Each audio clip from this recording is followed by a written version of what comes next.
अस्सलाम वालेकुम। इस वीडियो में मैं दाता एग्रो लिमिटेड का एनालिसिस करूंगा। उसकी रीज़न ये है कि इसकी स्टॉक प्राइस में 2000% इंक्रीज आया है जस्ट इन 2 मंथ्स। तो इतना ज़्यादा इंक्रीज कैसे आ गया? और स्टिल अगर आप रोज़ाना देखते हैं तो इसको अपर लॉक पे जो है वो ये क्लोज हो रहा है। और इसकी क्या रीज़न हो सकती है, इसको हम इस वीडियो में डिस्कस करते हैं।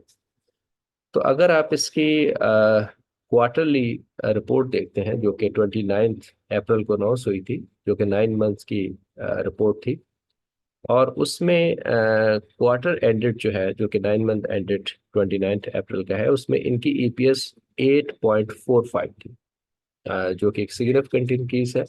क्योंकि अगर आप सेमी जो है हाफ ईयरली रिपोर्ट देखते हैं तो उसमें इसका लॉस था।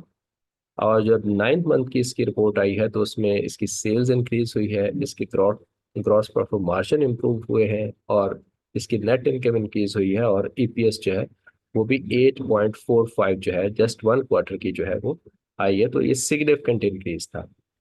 और ये बात मैं कर रहा हूँ कि जो कि अप्रैल 29 की जो है।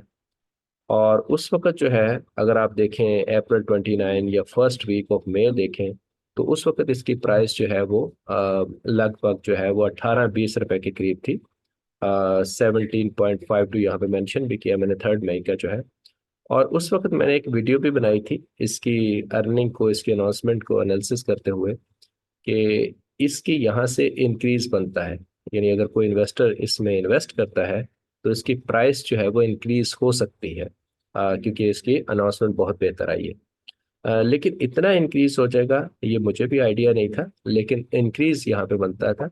और मैंने ये वीडियो जो है वो, उसका लिंक जो है इस वीडियो की डिस्क्रिप्शन में दे भी दिया है, जो कि मैंने 1 मई में वो मैंने बनाई थी और इन्वेस्टर को सजेस्ट किया था कि आप जो है दाता एग्रो में, जो कि इसका सिंबल है DEEG जो है, इसमें इन्वेस्ट कर सकते हैं, तो आपको इसमें रिटर्न अच्छा मिल सकता है। अच्छा, अब जो है अगर हम देखें कि 1 मई से लेके आप जो है, अगर आप अभी हम जुलाई में हैं, तो 1 मई से लेके फर्स्ट वीक ऑफ मई से लेके फर्स्ट वीक ऑफ जुलाई में अगर आप देखें जस्ट 2 मंथ्स में जो है, तो इसकी प्राइस 20 रुपीज से लेके 377 रुपीज पे हो गई है, जो क्लोज हुई है फ्राइडे को। 377 है, और अभी भी अपर लॉक पे क्लोज हुई है। तो रोजाना इसके अपर लॉक लग रहे हैं। तो इतना इंक्रीज जो है वो किस तरह से आ रहा है, क्यों, इसकी क्या रीजन है? अच्छा, अब अगर हम देखें कि अगर क्वार्टरली जो है वो रिपोर्ट देखते हैं तो उसमें ईपीएस 8.45 है। तो मे बी इसको अगर आप 4 से मल्टीप्लाई करें तो 32 रुपीज अर्निंग बन गई।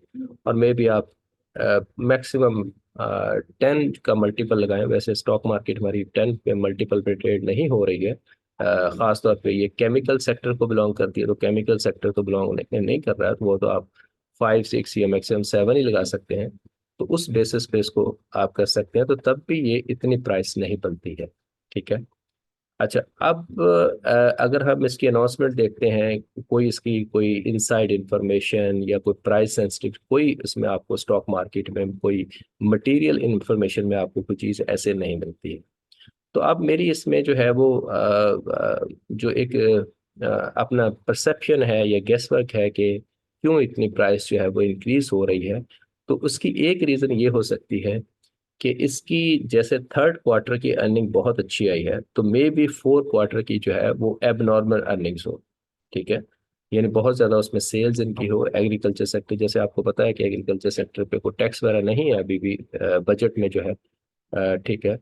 तो एक तो रीज़न ये हो सकती है कि इसकी सेल्स ज़्यादा उसमें हो, अर्निंग्स उसमें ज़्यादा हो।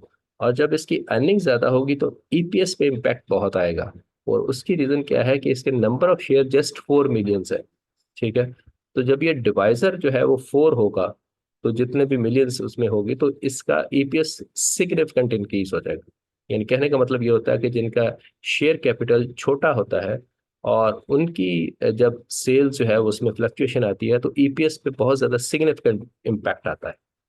तो जब डिवाइजर इसका बहुत छोटा है, जस्ट 4 है, तो इसका मतलब ये है कि इसमें हो सकता है कि इसकी ईपीएस जो है वो बहुत ज़्यादा उसमें जो है वो इंक्रीज आ रहा हो। तो पहली रीज़न ये हो सकती है कि जो अभी भी इतना इंक्रीज हो रहा है और अभी भी अपर लॉक पे चल रहा है, तो ये एक हो सकती है, मेरी परसेप्शन है। सेकंड ये हो सकता है कि हो सकता है इसकी मैनेजमेंट जो है कोई बहुत ज़्यादा बोनस जो है वो अनाउंस करने जा रही हो, जिसमें मे भी किसी के पास ये इंफॉर्मेशन हो कि बहुत ज़्यादा बोनस इसमें अभी देगा उसमें जो है, क्योंकि शेयर कैपिटल की रिक्वायरमेंट को मीट करना है। जस्ट इनकी शेयर कैपिटल की जो है वो शेयर कैपिटल देखें तो 40 मिलियन जस्ट इनका है।